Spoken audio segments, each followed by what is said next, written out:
Moraga goudron nimekité ou pas. Donc on a un système, on a évacuation de pour Djikeraga Dangi. Donc on a vraiment commune, donc Hadj Sougranga, Hakasu Allagaba. Moto Sereti Fotana, Piéton, donc l'initiative qui a faire plus de développement et de propriété. Voilà, à de l'éducation. Donc c'est pour le développement du quartier Sambédil. Voilà, donc on a pris l'initiative donc pour vraiment cotiser chaque mois 50 € par maison. Par maison. Donc l'initiative qui est après, l'initiative c'était pour ça. Voilà, pour le développement du quartier Sambédil.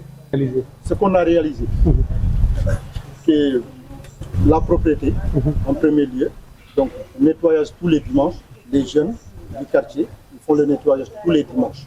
Voilà, donc dégager aussi tous les objets encombrants sur un endroit voilà, provisoire avant d'avoir des bennes pour ramasser les objets encombrants.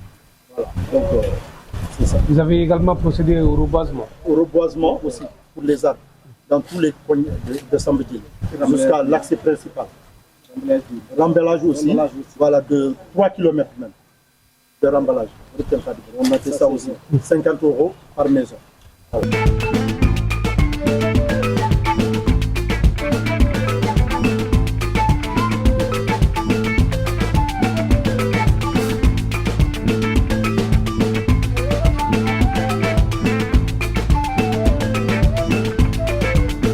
Souleymane Dembélé, le président du comité de gestion des forages de Diawara. Vraiment, nous d'abord nous remercions le maire et toute l'équipe municipale. Depuis près de 5 à 6 ans, Diawara s'est confronté à d'énormes problèmes d'eau. Donc depuis l'année dernière, avec le PRDC, la municipalité a doté la commune de 5 mini-forages entièrement solarisés. Donc vraiment, cette solarisation, ces nouveaux forages que le maire a créés pour la commune, a vraiment contribué sur le plan qualitatif et quantitatif de l'accès à l'eau. Donc au début, bon, la ville pouvait rester 3-4 jours sans pour autant avoir de l'eau. Il y a certains quartiers même qui restaient des mois, ils ne pouvaient pas avoir le liquide précieux. Mais depuis la construction de ces 5 mini-forages, pratiquement tout le monde a de l'eau au quotidien. Vraiment, dañuy sant le maire, sant équipe municipale bi mi andal, di sant le PRDC parce que programme PRDC moo tax amul moo lëkkaloo woon ak maire ñu gësal ñu 5 mini-forages fii si commune bi. Bu njëkk daawun ñu woon am ndox mu noonu dinañ am quartier yoo xam ne surtout yu nekk quartier élevé yi dinañ toog presque 3 mois 2 mois duñu am ndox. Waaw depuis bi ñu tabaxee mini-forage yi léegi ñëppay am ndox quotidiennement, chaque jour ñëppay am ndox te ñu ngi sant yàlla ñu ngi sant maire bi bu baax a baax ak son partenaire le PRDC. Voilà, on a maire qui on a mama adi équipe municipale, on a PRDC mama ba woni o su kentu Diawara jion kota ke bego ni Diawara daru me etandi essayer na jike gérer noko difficulté khotondo kita so gestri noko sino man me obligé na manifestation ni khatini bagande be parce que ko jinkini debe nga comme il faut. Donc Gilmer ke do PRDC na collaborer do mena ko mini forage ni meni kargi ni jaba debe ke. Donc quartier ni beni ni takuno igami jikiti khasuman me asusaga jinkiti ko tasu c'est langam jinkiti wuro forcément qui est en kita ngama kit qui est forcément wuro en kita kunu quartier ni beni ga hauteur rien mais sur suga wudor nya planya asunu jinya kit qui ente wuronte. Donc vraiment o yima mana o yi tigana. Donc kenangi empalle maire ngol toujours ke initiative ina renforcer ina ñi le ku forage ni meni sikitana yirgi ni ha créer ini ha taga debe ke nako kudo jin xibaari ke rega tala non de population ke maxmo ko.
kadindin tonga bai kadindin tonga bai ano kadindin tonga bai kadindin tonga bai telle sokano nya gamari sokano palle de ben telle kane kadindin tonga bai kadindin tonga bai lemun kadindin tonga bai lemun kadindin tonga bai lemun kadindin tonga bai kadindin tonga bai jogo demba akadembari Ati jogo de jogo demba wali sokanga walenga ati maka sokanga walenga jogo demba jogo demba wali sokanga walenga mango nyandu jogo demba ati wali sokanga walenga ati maka sokanga alhamdulillah ndalla tiga jaman tiga ko fa su kay ñaan ko nglen su way ñaan ko nglen boga place ke ben ko ngere ci gango ma ke kalle no ko sangu men yere jakata ngene yere e hembe ngere andamo jakata ngene yere awa basalle ngere awa kon bur way sokono ñambi ngere e hembe ngere limo ngere nyambi ngere batang yere papaya ngere oyo ke ganari jawad saka kan telle es ko ganari jawad saka ke nutu tambonya tambo ke ga an soka na wase oyo ke ngaro no ke mutwa wonar ko lumuni o ganari ko lumuni wono ke ngaga le lenga na do khalsi naari o gana khalsi ke kita es ko sokano nyanwa sembentoya o sokon toy mi sembenya parce que o gana khalsi ke be gag saka wele na ko bono dépasser ngo garo no teno parce que ni jin ko bono wa won essence ke ko bono wa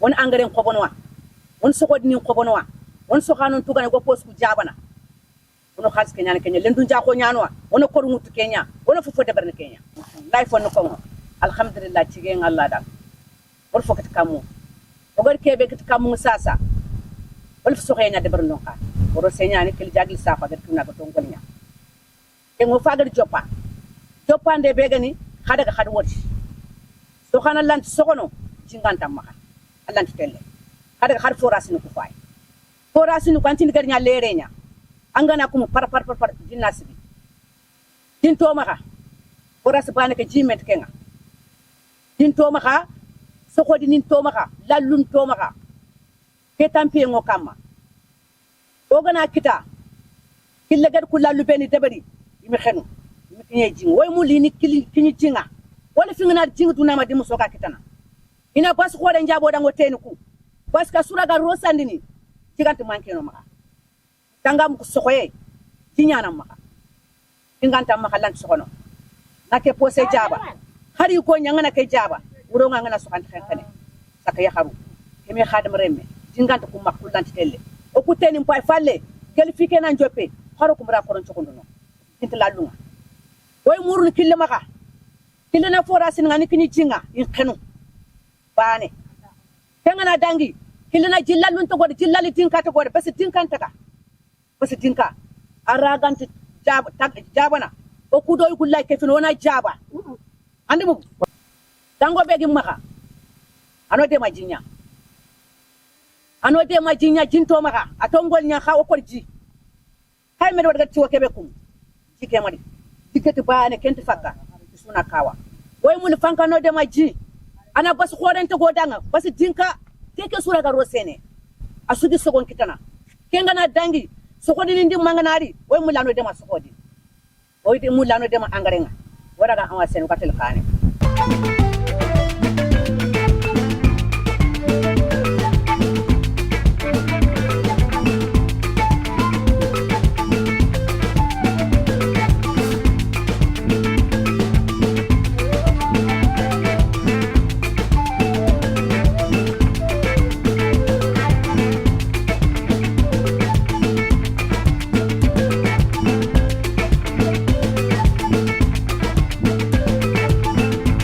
toxoñani Seydou Sow assalamu aleykum wa rahmatullah wala comme ku baleke o sini fana ñana ke na ese o sini fana ñana ke na ese wala ay ñani ñi ke menere parce que on a so presque dans 2 mois afa ya di jogole ndebari voilà oga mulla mo hombe leta anu dema parce que golle sulen ke miskina lanta fokita fanka ma nyaga mandema ko igadu demande be na griasim panoya teke sécurité nyen na jinkinoya teke sécurité nyen no dema tiwoni oga rosandini akifin teke sécurité nyen ko parce que ngana mo sécurité tiwogan tamma alanti talle Kara kin tukit len khapran bani na hectare ni mamme so ogana ken cukite lenki hari ganat 20 hectares o soxon yugondo xala superintendent soxoy au premier année nya fay ko gor joppa ande wara di jogode nyen fo fay ke wuredu andi ma de wori fo lemme nyen har sa oda fen mo fay ke makasu non bele nyaroni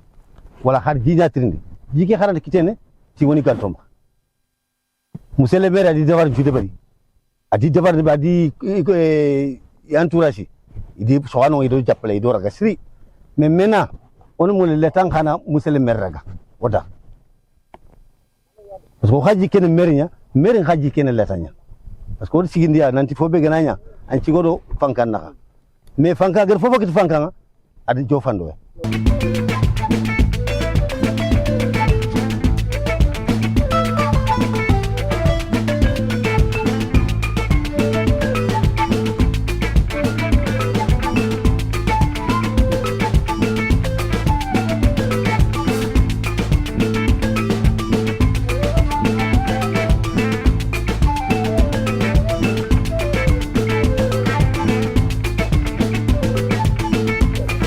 Voilà, merci beaucoup. Nous avons vu les efforts que les maraîchers sont en train de faire au bord de la mer et les difficultés qu'ils rencontrent. C'est pourquoi le conseil municipal m'a donné mandat de les appuyer. Et dans le cadre du PRDC, donc un programme de l'État du Sénégal, en collaboration avec la Banque mondiale, nous avons décidé d'allouer 42 millions pour la construction de vergers communaux. Aujourd'hui, nous sommes dans le verger. Nous avons 10 hectares. Nous avons mis en place une clôture grillagée. Nous avons construit un magasin de stockage et un magasin et un local pour le gardien. Nous avons construit 2 mini-forages. Nous avons donné 6 motopompes au GIE Manugéry, qui est vraiment le GIE pionnier de ce site. Donc, en gros, ça tourne autour de ça. Et je compte vraiment répéter la même chose, c'est-à-dire ajouter chaque année 10 hectares pour vraiment appuyer le maraîchage dans la zone. Donc, nous sommes ci verger communal. Verger communal, nous avons difficulté marché. Conseil municipal, nous avons un mandat pour nous appeler. Donc, nous avons un programme de l'État du Sénégal avec Banque mondiale, PRDC.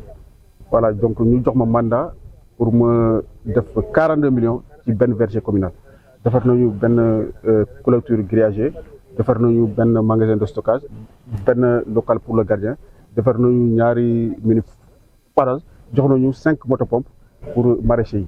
Donc, Inch'Allah, beaucoup de gens at bu nek dina def 10 hectares pour jàppale marché inchallah o yile ortu nanti ku be nga soxlo xaranka nek difficulté ni max ko xotange be ngi max te ñan ci gi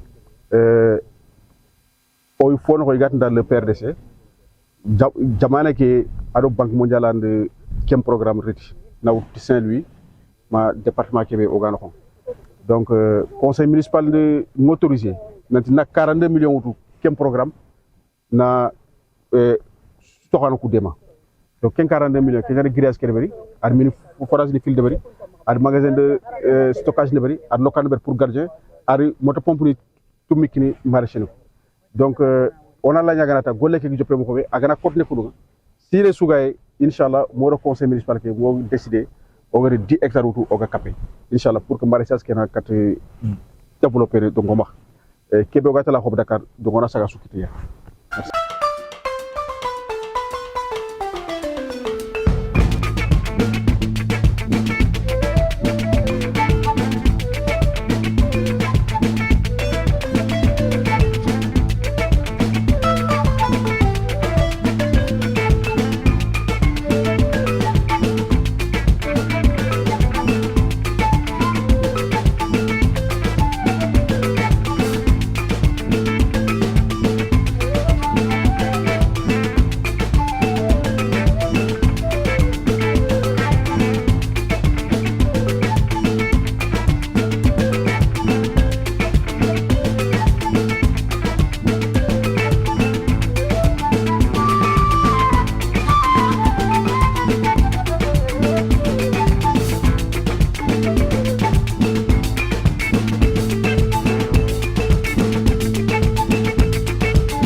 ñëpp di sant ñëpp tey sunu monsieur le maire ak waa RTS ñooy ñëw ñu ngi si jigéenu Diawara di jigéenu plateforme bi dañoo ñëw xool ñun ñuy liggéey saabu fii dañ fiy liggéey saabu bu ñuy sangoo ak saabu fóotukaay man saabu sangookaay bi laa leen di expliqué tey pour nga defar saabu sangookaay booy mesurer da ngay soxla 500 pesé da ngay soxla 500 milligrammes noonu da ngay soxla 500 milligrammes léegi su ma pesé 500 milligrammes ba pare léegi après jigéen ñi dañ koy dem raxas buñ koy raxasee ba pare léegi dañuy ñëw natt ndox 5 litres la ñuy soxla dëwlin bi tam 5 litres moom la ñuy soxla dinañ soxla xorom 200 milligrammes léegi yooyu la ñuy jël ñu mélange ko mais pour premier mélange bu tey 2 jours lañ koy defaree tey dañuy jël xob garab bi ak xeme bi moom la ñuy jël ak ndox bi ñu mélange mu fanaan bu ñu xëyee soo bi ñuy ñëw dañuy fekk lépp seey doon ndox bu nekkee ndox dañuy jël pot bi ñu mesuré waat bu ñu ko mesuré waat ñu xool 5 litres ndox bi ñuy def ko ndax am nañ ko wala amuñu ko bu dee am nañ ko baax na bu dee dafa manqué dañ ci dolli tuuti suñu paree jël suñu dëwlin boole ko si batti ko bu ñu am nañu ay machine battikaay yaa ngi bu ñu neexee te mën nañ ko def si paan du jël temps même pas 3 minutes rek day formé suñu pot yaa ngi ni pot savon yaa ngi ni su ko defee si pot yi lañ koy dugal am na bu mag am na bu ndaw waaw saabu baa ngi ni savon Diawara debe li mooy processus waaw fabrication waaw li mooy fabrication saabu sangukaay waaw soo ko defee ne ñu sotti ko si pot yi day wow si saas boo ko defee ni heure bi ngoon nit ñi na commencé di ko sangoo waaw loolu jërëjëf waaw te maa ngi nuyu fàttali tur bi man maa ngi tudd Astou Fall waaw ñu gën ma xam madame Konaté Astou Fall merci beaucoup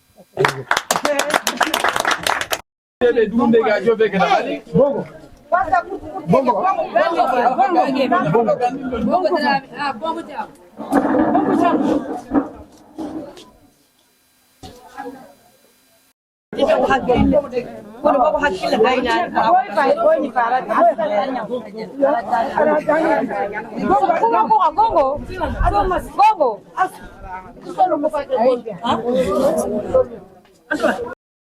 de 13 millions de francs CFA pour ces machines ici.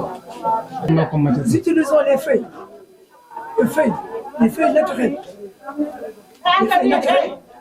Il y a les feuilles de moringa, il y a les feuilles de filao, il y a les feuilles de la feuille de sérène, voilà, que je ne connais pas en français. Voilà. Il y a les feuilles de avec citron. Des feuilles de citron. Citron, des feuilles de citron aussi. Nous arrivons à faire des feuilles de citron, du savon. Et quoi d'autre? Des feuilles de malt, du savon, des feuilles de moringa, pour faire des sorts. Tout récemment, on vient de commencer, dans le mois de décembre. Le maire nous a amené un formateur qui est venu de Casamance. Il nous a fait la formation au bout de 3 jours. Et les 3 jours-là, c'est peu. Il a augmenté 2 jours pour 5 jours de transformation. Avec ces 5 jours de transformation, nous avons eu quand même capté quelque chose. Cependant, au mois du Ramadan, au début du Ramadan, quelques semaines du Ramadan, nous avons eu à faire des formations. Formation du savon. On l'a fait ici, avec une quantité de 103 pots, avec des quantités, avec des qualités différentes. Des qualités différentes. Si je dis des qualités différentes, c'est-à-dire des feuilles différentes. Des feuilles différentes. Feuilles de citron, feuilles de filao, feuilles de moringa. Dans le mois venir, Inch'Allah, après le Ramadan, nous comptons faire plus. L'estimation journalière par semaine est combien? Presque 200 à 300, de 300 à 400. Car nous avons tout sur place. Nous avons l'huile, nous avons le crémé, nous avons les feuilles ici au niveau du village, nous avons les feuilles au niveau de la plateforme. Pour la commercialisation, on fait au niveau du Diawara. Parce que nous avons presque 12 quartiers. Nous avons ici 12 cellules. 12 cellules différentes. Donc il y a les Peuls, il y a les Bambara, il y a les Wolof, il y a les Soninké. Le partage et la vente du savon, on les donne selon les quartiers. Selon les quartiers. Chaque quartier a une présidente.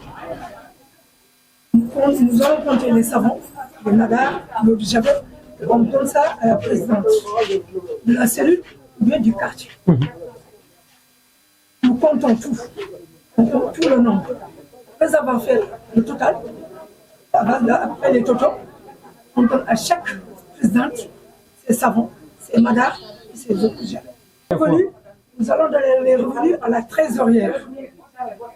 Chaque quartier va donner le nombre de savons qu'elle a vendu, nombre d'eau de javel, nombre de madars. Un Bongo qui est là, lui, il sait. Chaque présidente, c'est qu'elle a pris. Cet argent, nous allons mettre ça de côté pour l'instant. Nous n'avons pas de revenus pour l'instant. Mais cet argent, l'argent de la formation est passé. Parce que ça, c'est après les dépenses faites, on avait eu 100 000 francs. 100 000 francs de bénéfice. Avec ces 100 000 francs, on les a gardés à la trésorière. C'est fort aussi, la fois dernière aussi, ça reste. Tout le monde n'a pas acheté des savons. Les femmes de Diawara sont sur ce chemin, grâce au maire de Diawara, grâce à ses réactions, grâce à sa vision. Parce que c'est un maire qui vise de loin. C'est un jeune maire, mais il vise de loin. Grâce à ses réactions, Inch'Allah, au mois prochain, nous irons devant, nous allons avancer. Inch'Allah. Alhamdulillah, sant suñu borom rek delluwaat sant suñu borom julli Yonent bu tedd Mouhamed sallallahu alayhi wa sallam di jaajëfal monsieur le maire ki la jaajëfal Sakho di ko jaajëfal di ko jox yéeguwaayam parce que bu mënee wàcc waay toujours day wàcc mais bu mënee yéeguwaay toujours day avancé ñu ngi koy gërëm di ko sant de passage xale boo xam ne boo seetee loxo di nga mën ànd ak ay mag ci ndax mais boo seetlee loxo benn mag du nangu lekk di remercier chef de village di leen remercier ñu jóge de loin ñu fekk suñu fii tey am naaj bu tàng tàngaay daanaka njëkkawu leen fii am na foo leen njëkk di remercier Soninka TV matière première bi ay feuilles rek la feuilles ci la ñuy basé wu ci la ñuy liggéey c'est-à-dire ay xob bu mu ne feuille daanaka damay dugg tuuti ci France ay xob la ñuy liggéey am nañu xobu sump am nañu xobu màdd am nañu xobu nebedaay am nañu xobu miin am nañu xobu filaaw ci la ñuy sukkandikoo ci la ñuy liggéey am saabu sang am saabu frais ñu defar eau de javel ñu defar maanaam. production bi nag comme dañuy soog a commencé dañuy soog a door. dañuy teg dañuy dem ndànk. dañuy dem ndànk dañuy def téeméer ak ñetti pot téeméeri saabu ak ñett. léegi xaalis bi fan lay dem après. téeméeri saabu ak ñett moom ñu fóoy dañ def juróom fukki saabu kooku mooy saabu fóoy.